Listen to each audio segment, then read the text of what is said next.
Good morning, students. My name is K. Sripriya, lecturer in Commerce.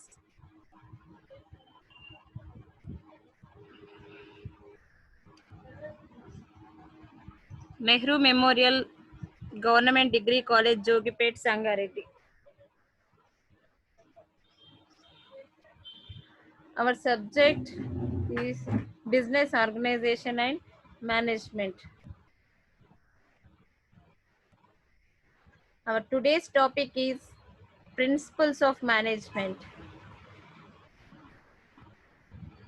These principles are given by Henry Fayol. He given 14 principles for the management. This is a very important question for the students and mostly a compulsory question in the annual examination. At the same time, every person should know these 14 principles. These principles helps them to smooth going of their life.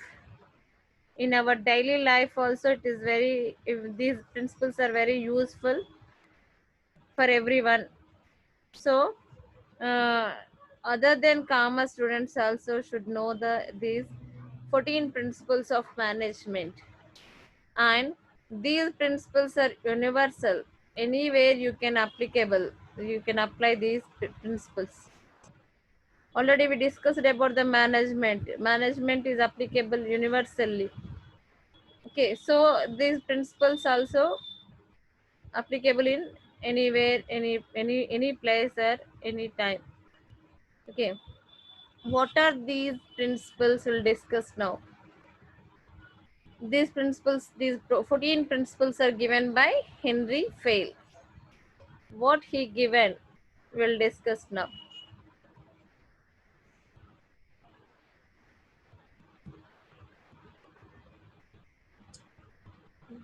The first one is division of work. Division of work. Pani vibhajana. పని విభజన అంటే ఏంటంటే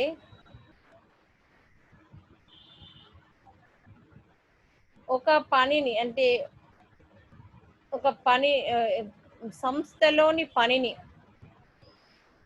వివిధ విభాగాలుగా విభజించటాన్ని పని విభజన అంటాం. అలా పనిని మనం విభాగాలుగా విభజించి వివిధ వ్యక్తులకు వాటిని అప్పగించినట్లయితే వాళ్ళు సులభంగా ఆ పనిని పూర్తి చేయగలుగుతారు. ఫర్ ఎగ్జాంపుల్, ఒక కంపెనీ సైకిల్ తయారీ చేస్తున్నది అనుకున్నప్పుడు ఆ సైకిల్ మొత్తాన్ని ఒకరే తయారు చేయటం అనేది అంత సులభం కాదు. అప్పుడు దాన్ని ఏం చేస్తున్నామంటే వివిధ విభాగాలుగా విడగొడుతున్నాం. సైకిల్ని వివిధ భాగాలుగా విడగొట్టి ఒక్కొక్క భాగాన్ని కొంతమందికి అప్పగిస్తున్నాం. సంస్థలోని వ్యక్తుల్ని కొన్ని భాగాలుగా విభజించి, కొన్ని డిపార్ట్మెంట్లుగా విభజించి, లేదా కొన్ని గ్రూపులుగా విభజించి ఒక్కొక్క సమూహానికి ఒక్కొక్క పనిని అప్పగించడం జరుగుతుంది. అలా ఒక్కొక్కరికి ఒక భాగాన్ని, విడి భాగాన్ని ఇవ్వటం వల్ల వాళ్ళు ఆ పనిలో పూర్తిగా నిమగ్నమై దాంట్లో పరిపక్వతని సాధించే అవకాశం ఉంటుంది. ఒక్కొక్కరు ఒక్కొక్క సైకిల్ చేయాలన్నప్పుడు వాళ్ళు మొత్తం పార్ట్లు ఒక్కొక్క పార్ట్ని వాళ్ళే చేసుకొని, వాళ్ళే ఫిట్టింగ్ చేసుకొని అలా చేయటం వల్ల ఉత్పత్తి తగ్గే అవకాశం ఉంటుంది. ఆ విధంగా కాకుండా పని విభజనను మనం పాటించినట్లయితే, డివిజన్ ఆఫ్ లేబర్ యూజ్ చేసినట్లయితే సైకిల్ని కొన్ని పార్టులుగా విభజించి, లైక్ సీట్ని ఒకరు తయారు చేయటము, హ్యాండిల్స్ని ఒకరు తయారు చేయటము, టైర్స్ని ఒకరు తయారు చేయటము, ప్యాకింగ్ ఒకరు చేయటము. ఓకే, ఇలా మనం భాగాలుగా విభజించినట్లయితే అప్పుడు ఎక్కువ మొత్తంలో మనకి ప్రొడక్షన్ బయటికి వచ్చే అవకాశం ఉంటుంది. దానిని డివిజన్ ఆఫ్ వర్క్ లేదా పని విభజన అని చెప్పడం జరుగుతుంది. పని విభజన ఉండటం వల్ల సాధారణ ఉత్పత్తి కంటే కొంత ఎక్కువ మేరకు ఉత్పత్తిని సాధించే అవకాశం ఉంటుంది. రెండవది, పనిలో వారికి ఆ, పని చేస్తున్న వ్యక్తులకి రోజు అదే పని, ఒకే విధమైన పనిని చేయటం వల్ల దానిలో ప్రత్యేకమైన అనుభవము, నైపుణ్యాలు వచ్చే అవకాశం ఉంటుంది.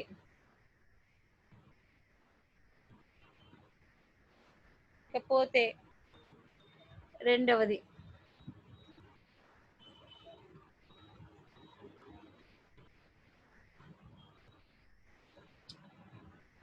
Authority and responsibility. Authority and responsibility ఈ రెండు కూడా ఒకదానితో ఒకటి ముడిపడి ఉంటాయి. సంస్థలో పని చేయటం పూర్తి కావాలి అంటే దాన్ని చేపించగలిగే వాళ్ళు ఉండాలి.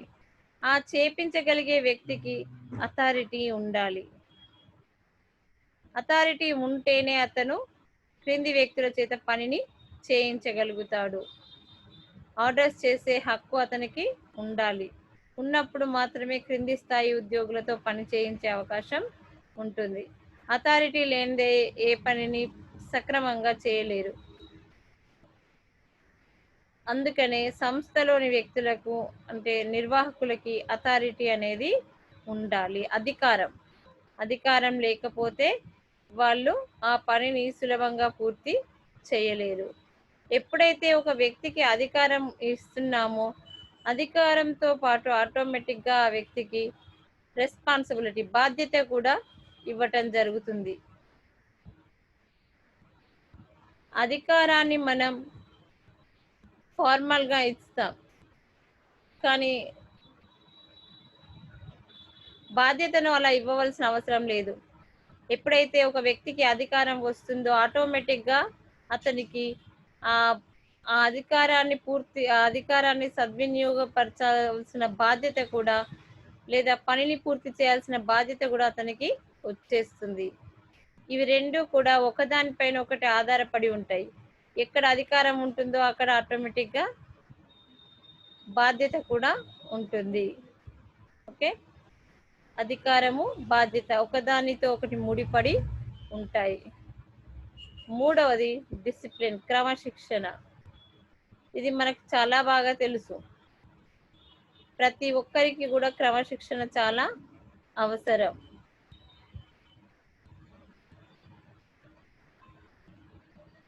క్రమశిక్షణ లేకుండా కూడా పనిని పూర్తి చేయొచ్చు, కానీ అది సంపూర్ణంగా ఉండదు. అందుకనే క్రమశిక్షణతో కూడిన పని సవ్యంగా ఉంటుంది. కనుక సంస్థలోని ప్రతి ఒక్కరికి కూడా క్రమశిక్షణ అనేది ఉండాలి. క్రమశిక్షణ ఉంటేనే వాళ్ళు సంస్థకి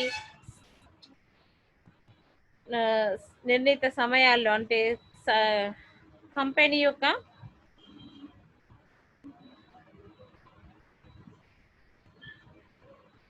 పని గంటల్లో పూర్తిగా పనిని పూర్తి చేసే అవకాశం ఉంటుంది. Next one, unity of command. Unity of command అంటే ఏంటంటే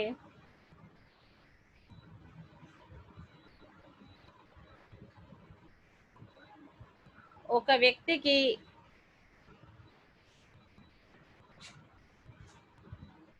తన దగ్గర ఉన్న వ్యక్తుల పైన కమాండ్ చేసే హక్కు, అధికారం ఉండాలి. ఉంటేనే ఆ వ్యక్తి ఆ పనిని సంపూర్ణంగా చేయగలుగుతాడు. అయితే ఆ అధికారం, కమాండ్ చేసే అధికారం ఉన్నప్పుడు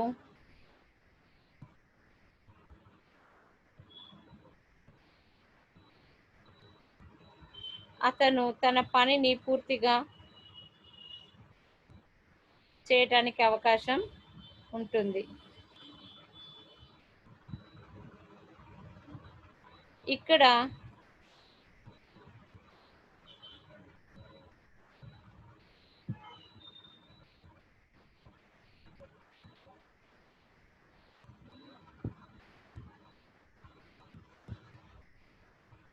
పనిచేసే వ్యక్తికి అధికారం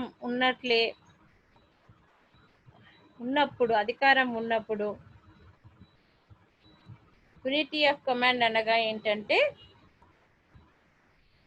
ఒక వ్యక్తి ఒక్కరి నుండి మాత్రమే ఆర్డర్ని పొందాలి. ఒక్కరి నుండి మాత్రమే అధికార కేంద్రీకరణ అంటారు దీన్ని. ఒక వ్యక్తి ఒక్కరి నుండి మాత్రమే ఆర్డర్స్ని పొందే విధంగా, ఆర్డర్స్ లేదా ఇన్స్ట్రక్షన్స్ని పొందే విధంగా ఉండాలి. అంటే ఇప్పుడు సంస్థలో ఎస్ అనే వ్యక్తి సూపర్వైజర్గా ఉన్నప్పుడు ఆ సంస్థలో పనిచేస్తున్న బి అనే వ్యక్తికి ఎస్ నుండి మాత్రమే ఆర్డర్స్ రావాలి. అప్పుడు ఆ పని సమర్థవంతంగా పూర్తవుతుంది. అలా కాకుండా ఎస్తో పాటు ఇంకా ఇతరులతో కూడా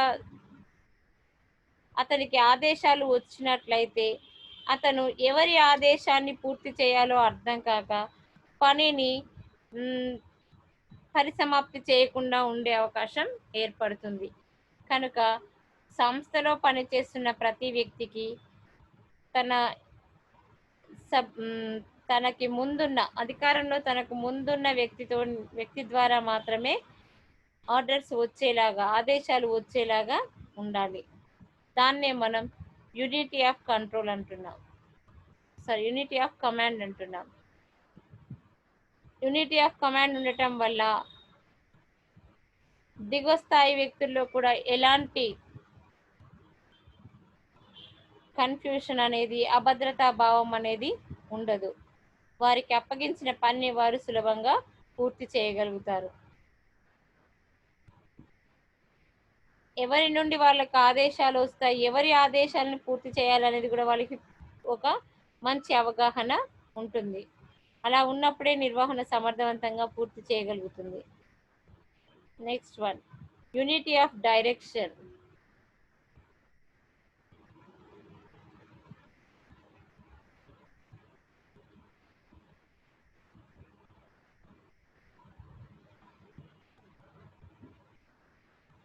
యూనిటీ ఆఫ్ డైరెక్షన్ అంటే ఇది కూడా ఇది డైరెక్షన్స్ ఒకరి వద్ద నుండి మాత్రమే రావాలి అని అర్థం.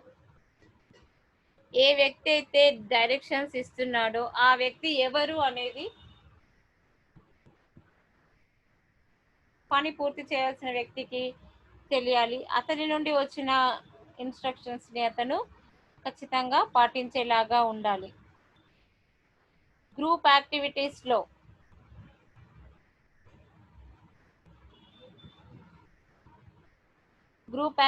ని తీసుకున్నట్లయితే ఒకే విధమైన ధ్యేయం ఉన్న వాళ్ళందరినీ ఒక గ్రూప్గా పెట్టి వాళ్ళకి సంబంధించి ఒక ప్రత్యేకమైన ప్లాన్ ఇచ్చి యూనిటీ ఆఫ్ డైరెక్షన్ ఉపయోగించి సంస్థను అభివృద్ధి చేయవచ్చు. Next one, subordination of individual to general interest.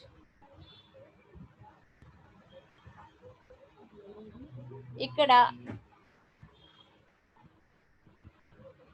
Subordination of individual to general interest అంటే ఏంటంటే వ్యక్తి యొక్క ఆసక్తి కన్నా కూడా మనం సంస్థ యొక్క ఆసక్తులకి ఎక్కువ ప్రాధాన్యతని ఇవ్వాలి.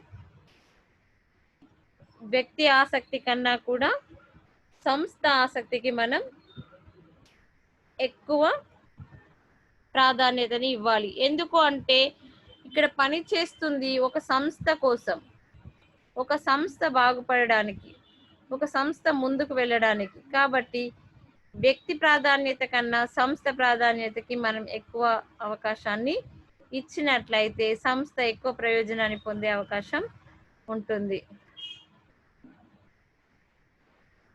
Next one,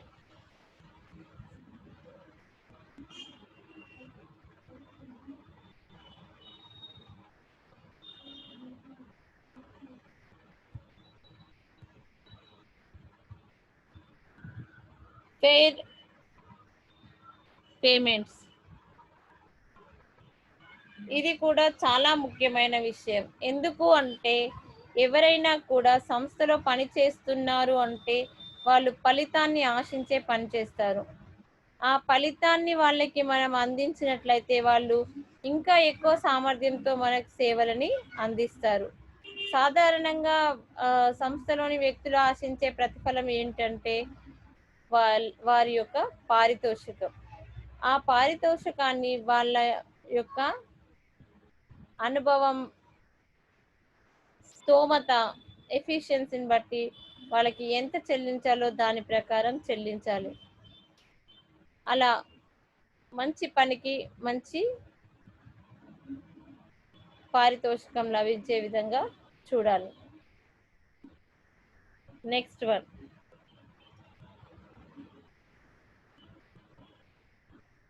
coordination.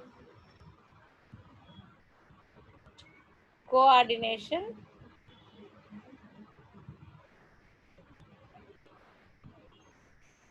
or centralization, not coordination, centralization, అధికార కేంద్రీకరణ.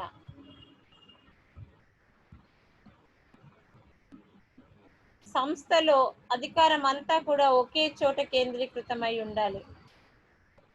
ఒక్కరి నుండి మాత్రమే ఇన్స్ట్రక్షన్స్ రావాలని ఇంతకుముందు చదువుకున్నాం కదా, అట్లాగే ఒకటిగా ఉండాలి.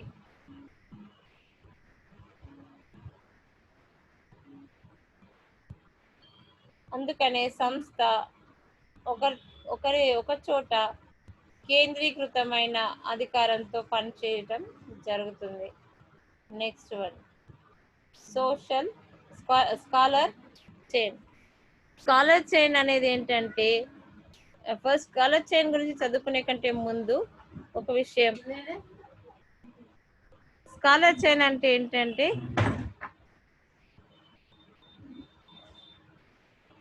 గొలుసు విధానము అంటాం దీన్ని. స్కాలర్ అనే శాస్త్రజ్ఞుడు దీన్ని ఇవ్వటం జరిగింది, అందుకనే దాన్ని స్కాలర్ చైన్ అనేసి అంటున్నాం. దీంట్లో ఏం చేస్తారంటే, దీని ప్రకారం అధికారం అనేది పై నుండి క్రిందికి వస్తుంది. స్కాలర్ చైన్ ఏం చెప్తుందంటే, సంస్థలో అధికారం అనేది పై నుండి క్రింది వరకు వస్తుంది, ఎలాంటి భేదాభిప్రాయాలు ఉండవు. తర్వాత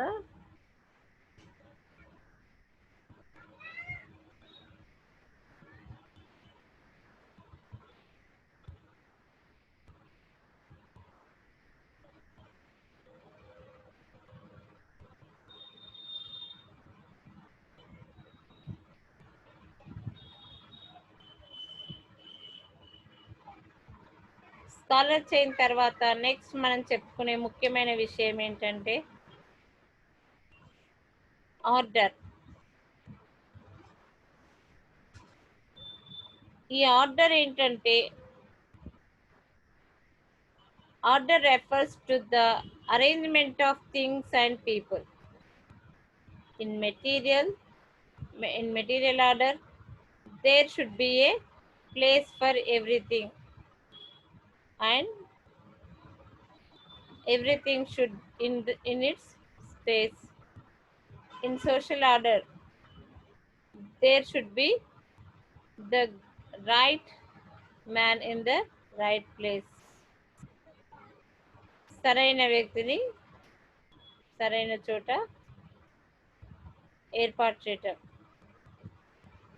నెక్స్ట్, ఈక్విటీ. ఈక్విటీ అంటే సమానత్వం.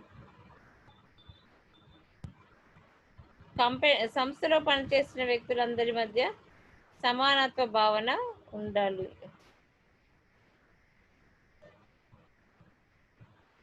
సమానత్వం భావన ఉండాలి, అలాగే ప్రవర్తించాలి. Next, stability of tenure. Stability of tenure.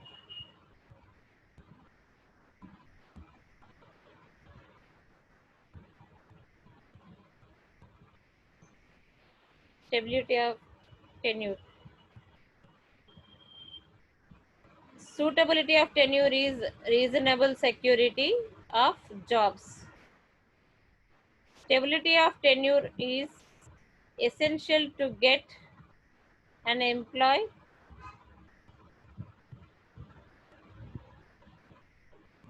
according to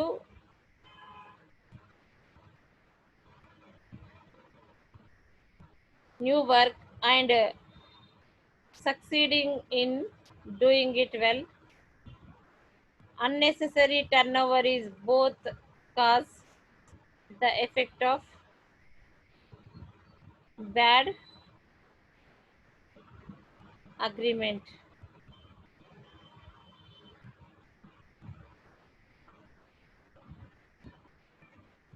next వచ్చేసి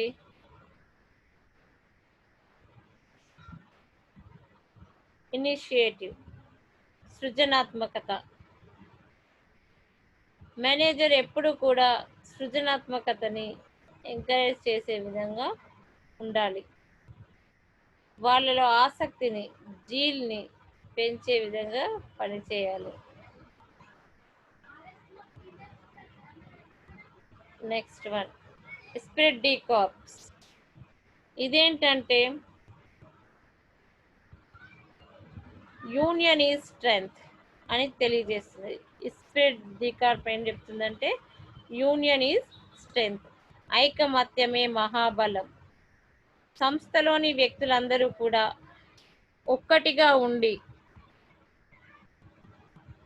తమ కార్యకలాపాలను పూర్తి చేసుకున్నట్లయితే వాళ్ళు విజయాన్ని తొందరగా సాధించే అవకాశం ఉంటుంది.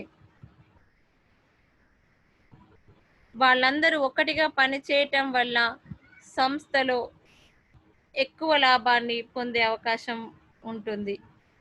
అందుకని ఫెయిల్ ఏం చెప్పాడంటే harmonious relationships among the personals of the concern. Harmony among the personnel is a source of strength,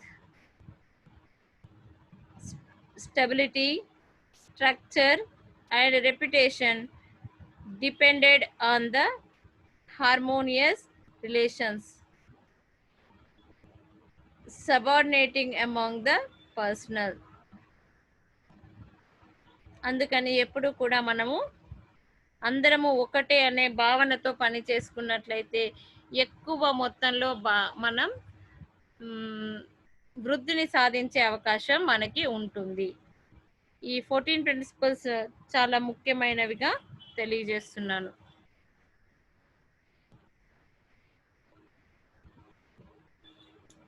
next మనం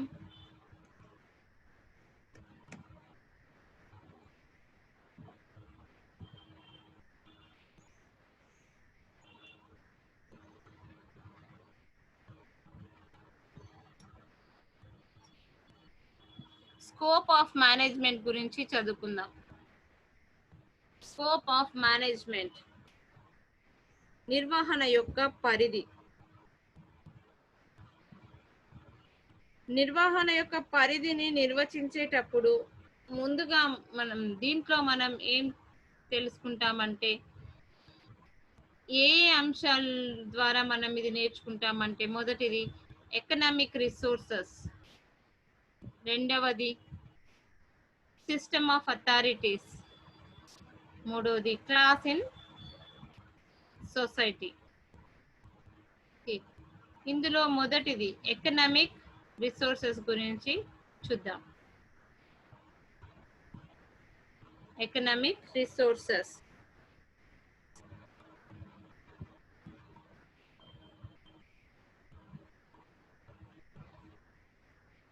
management acts as one of the factors of production in addition to land, labor and capital. సాధారణంగా ఉత్పత్తి కారకాలు అనగానే మనకి ఏం గుర్తుకొస్తున్నాయి? Land, labour, capital. వీటితో పాటు మేనేజ్మెంట్ కూడా ఒక రకంగా ఉత్పత్తి కారకమే అని చెప్తున్నాం, అవునా? అయితే ఆప్టిమం యూటిలైజేషన్, అభిలాషణీయవంతమైన ప్రయోజనం పొందాలి అంటే optimum utilisation of men, material, money, machinery, and the methods greatly relies upon the quality of the management. Management ఎంత సమర్థవంతంగా ఉంటే మనం అంత బాగా అభివృద్ధిని సాధిస్తాం. సంస్థ యొక్క బాగోగులు సంస్థ మేనేజ్మెంట్ పైన ఆధారపడి ఉంటాయి.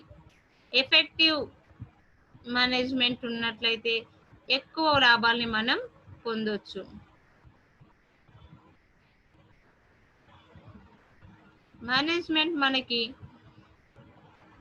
Management transform the inputs into the desired outputs. మనం అనుకునే అవుట్పుట్స్ ని మనం పొందగలుగుతాం.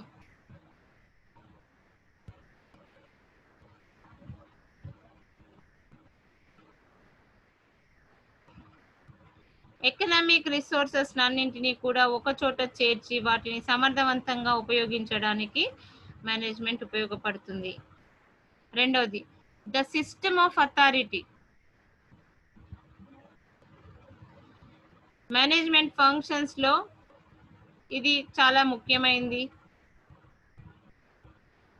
సంస్థ యొక్క గోల్స్ ని అనగా ఉద్దేశాలని, లక్ష్యాలని, పాలసీస్ ని, విధానాలని వాటన్నింటినీ కూడా మనం ఏమంటున్నామంటే rule making or rule enforcing అంటాం.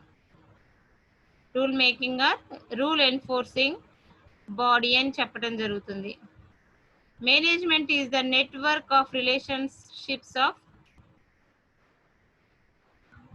supervisors where people are integrated through authority relationships. Okay, then next, class in the society. Class in the society means according to the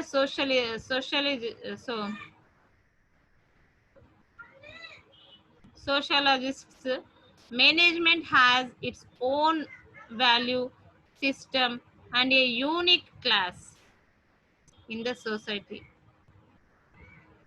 Today, modern organizations are becoming successful with the help of class. Many businesses today are being operated by a class. So class in the society is very important for everyone.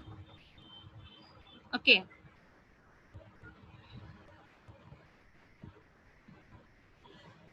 నిర్వహణ యొక్క పరిధి వీటన్నిటికి లోబడి ఉంటుంది. Economic resources, system of authorities, class in the society.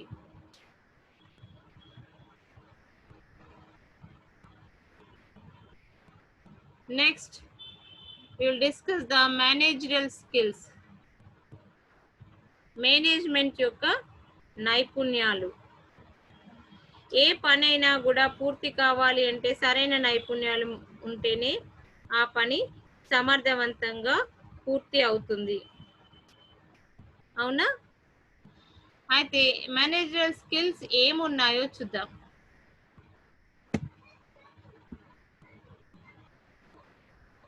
Managerial skills మనం 3 రకాలుగా చెప్పటం జరిగింది.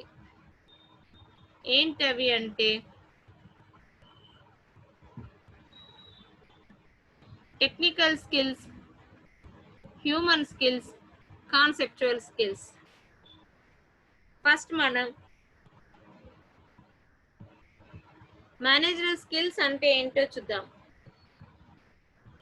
The art of knowing what you want. The art of knowing what you want to do in the best and the cheapest way. The art of knowing that what do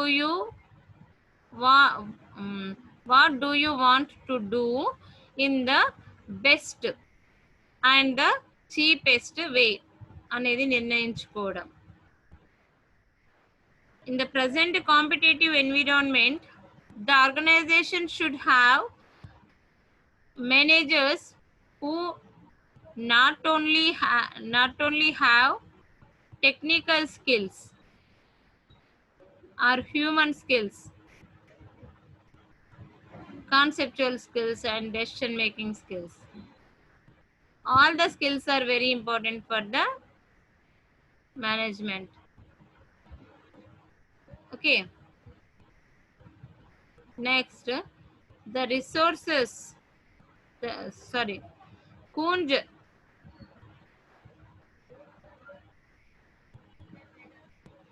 proposed the following four managerial following skills. In that, first one is technical skills. Technical skills refers to the ability to work with resources in specific field. Technical skill resources the ability to work with resources in the specific field. దీనికి మంచి example ఏంటంటే a doctor's technical skill includes the knowledge to prescribe medicines and perform surgery. Okay. An engineer's technical skill includes the knowledge to draw the blueprint of any building and so on. So ఇలా మనం ఒక్కొక్కరిని చూసినట్లయితే ఒక ప్రత్యేకమైన కళ వాళ్ళలో ఉంటుంది, ప్రత్యేకమైన నైపుణ్యం వాళ్ళలో ఉంటుంది. అవునా? ఆ నైపుణ్యాన్ని మనం స్కిల్ అంటున్నాం. Generally in a manufacturing industry the lower level managers must have greater knowledge about the technical aspects of the job when compared to the top management. Okay.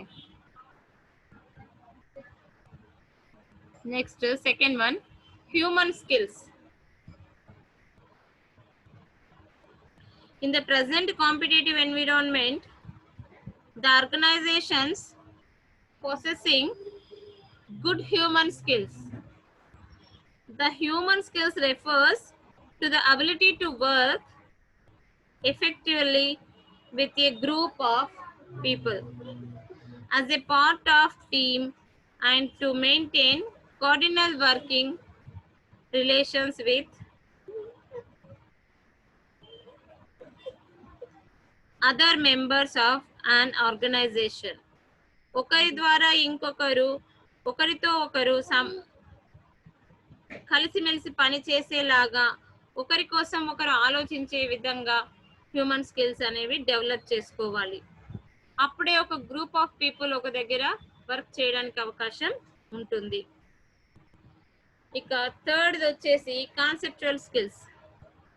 దీంట్లో ఏంటంటే it refers to the ability of the managers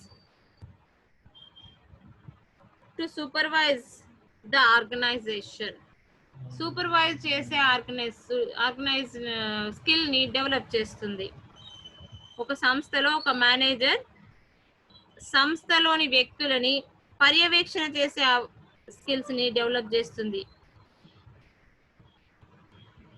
And he can understand the whole organization and how to develop the organization, how to control the people. For these, he needs some internal and external factors affect him. These skills also help the manager to be aware of his contribution to the organization at a macro level. Conceptual skills are the most important skills which must be possessed by the top and middle level management. These skills help them to get a macro view of the whole organization and frame policies and procedures that benefit the whole organization. Okay. Here I missed the fourth skill that I am saying. The fourth one is Design skills. Design skills. Design skills means the ability of the manager to solve any organizational problem, both simple or complex. This top and middle level management must possess these skill for solving the problem. అతనికి ఎలాంటి problem వచ్చినా, సంస్థలో ఎలాంటి problem వచ్చినా దాన్ని solve చేయగలిగే capacity ఉండగలగటం. Okay, ఈ skills అనేవి ఏ లెవెల్లో ఏ విధంగా ఉపయోగపడుతున్నాయని చూద్దాం. లోయర్ లెవెల్లో మనకి ఎలాంటి స్కిల్స్ అవసరము, మిడిల్ లెవెల్లో ఎలాంటి స్కిల్స్ అవసరము, టాప్ లెవెల్లో ఎలాంటి స్కిల్స్ అవసరం చూద్దాం. First you take the lower level management. దీంట్లో మనకి ఎలాంటి స్కిల్స్ అవసరం అవుతాయంటే, skills for transforming middle management plans into short range operating plans. Middle manage ప్లాన్స్ని షార్ట్ ప్లాన్స్గా మార్చడానికి. రెండవది స్కిల్స్ టు అసైన్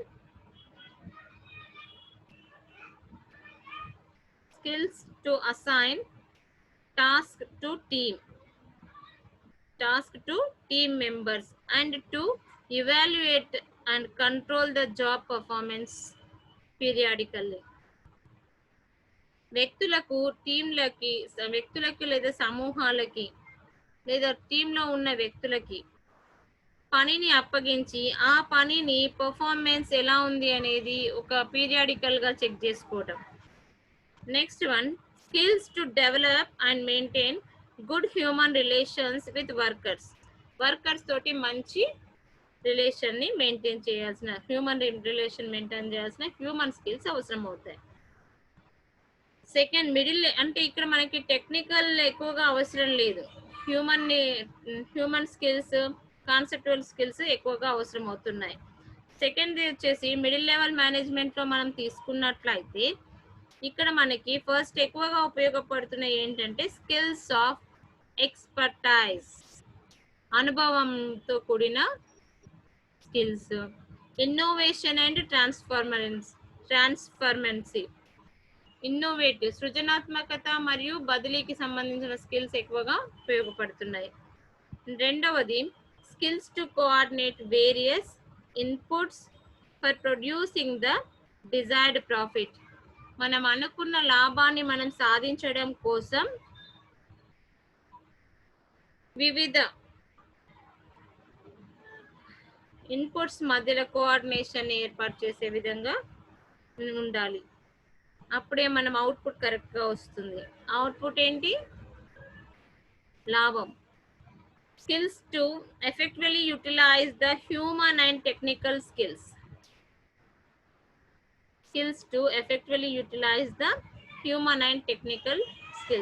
ఈ రెండు కూడా ఉపయోగపడుతున్నాయి, human skills and technical skills. Skills to maintain excellent communication between the top level and lower level management. Middle level management అనేది మధ్యలో ఉంటుంది కాబట్టి అటు టాప్ లెవెల్కి ఇటు లోయర్ లెవెల్కి మధ్య కమ్యూనికేషన్ని పూర్తిగా దీనిపైన ఆధారపడి ఉంటుంది. వీరిద్దరి మధ్య సరైన కమ్యూనికేషన్ స్కిల్స్ని పెంపొందించేలాగా ఇది ఉండాలి. ఇకపోతే మనం నెక్స్ట్ టాప్ లెవెల్ మేనేజ్మెంట్లో ఎలాంటి స్కిల్స్ అవసరమో చూద్దాం. Okay,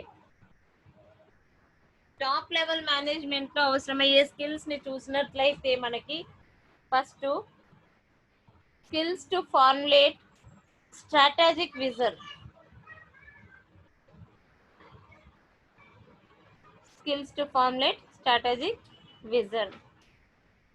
And mission for the whole organization. వ్యవస్థకు సంబంధించిన వ్యూహాత్మక ప్రణాళికలకు సంబంధించిన స్కిల్స్ దీనికి అవసరం.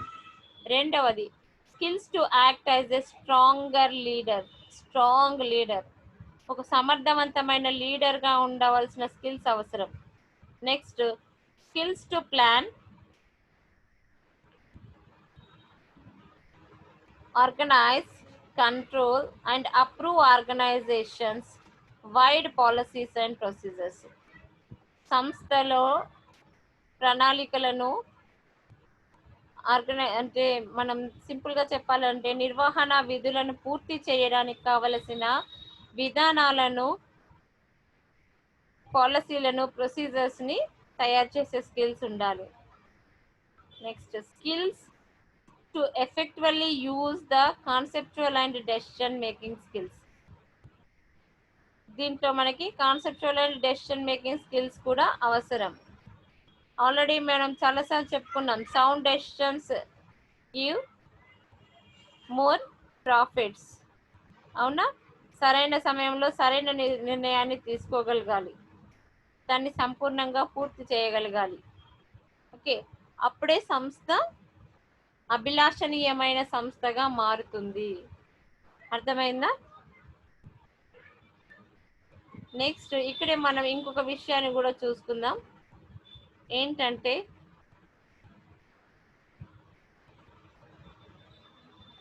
సంస్థలోని వ్యక్తుల మధ్య, సంస్థలో ఈ ముఖ్యమైన మేనేజరియల్ స్కిల్స్ ఉన్నట్లయితే సంస్థ ఖచ్చితంగా మంచి స్థాయిలోకి వెళ్తుంది. అవునా? సంస్థను మనం 3 రకాలుగా 3 లెవెల్స్గా విభజించినాం. ఏంటవి? Top level, middle level, lower level. ఈ 3 లెవెల్లలో అవసరమైన స్కిల్స్ని ఉపయోగించినట్లయితే, అవసరమైన నైపుణ్యాలని సమర్థవంతంగా ఉపయోగించినట్లయితే పూర్తి స్థాయిలో మనం లాభాలను పొందవచ్చు. అవునా? ఈ 3 స్థాయిల్లో మనకు అవసరమైన, సంస్థకు అవసరమైన నైపుణ్యాలను మనం కలిగి ఉన్నట్లయితే ఖచ్చితంగా మనం లాభాలను పొందే అవకాశం ఉంటుంది. కాబట్టి నైపుణ్యాలతో కూడిన మేనేజ్మెంట్ అనేది సమర్థవంతమైన మేనేజ్మెంట్ అని చెప్పొచ్చు. ఏ రకమైన స్కిల్స్ దీంట్లో ఉంటున్నాయి? Technical skills, human skills, conceptual skills and desired skills. ఇలా మనకు ముఖ్యమైన స్కిల్స్ని చెప్పటం జరిగింది. సంస్థలో ముఖ్యమైన స్కిల్స్గా చెప్పటం జరుగుతుంది. Technical skills, human skills, conceptual skills, design skills. ఇలా 4 రకాల స్కిల్స్ని మనం సంస్థలో ఉపయోగిస్తున్నాం.